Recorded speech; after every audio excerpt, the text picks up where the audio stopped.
What's up, America? It's Mike Rat with Slam Academy here. Today we're talking about adding a little bit of white noise on top of your basses to give it that extra fuzzy boost that you're hearing all over the music festival circuit. So let's dive into it. We've got an operator here. You could pretty much use whatever synthesizer you want, but the real key is we're just going to keep it pretty easy on the front end just so we can hear kind of the effect of the white noise. We'll switch the waveform over to a square wave. Let's grab something a little bit more tasteful. We'll maybe do like a phaser, a flange or something. And we can either put it before or after the erosion. It doesn't matter too much. If we put it after the erosion, though, we're going to hear the white noise get flanged. If you want a more classic white noise sound, let's put it after the phaser. Let's turn the warmth and the feedback up. Maybe go into Hertz mode. And maybe we can even grab something a little tasteful like roar. Let's pop this sucker open with the expanded view. And let's go ahead and put this in multiband. Set the low end to tube. That's always nice for low end. Let's set the middle to like half wave rectifier. Turn that sucker up. And then the top end here, check it out.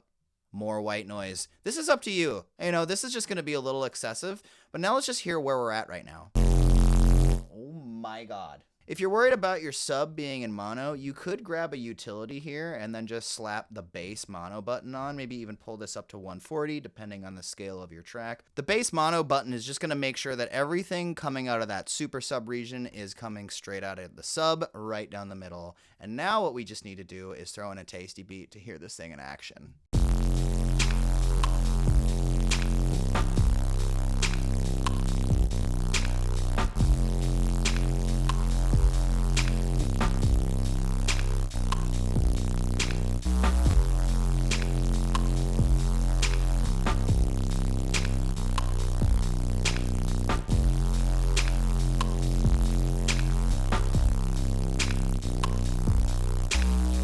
Boom, there it is. We've got some nice tasty overtones on that sucker, and feel free to grab an EQ8 and really shape this. It's definitely super bright, and feel free to do whatever colorization you want. Just don't be afraid to use erosion more often than you're using. It's a really handy tool in more applications than just one. I'm using it all of the time, and so are other really top level producers. So that's it for today. My name's Mike Rat with Slam Academy. Be sure to hit that like button and subscribe all day.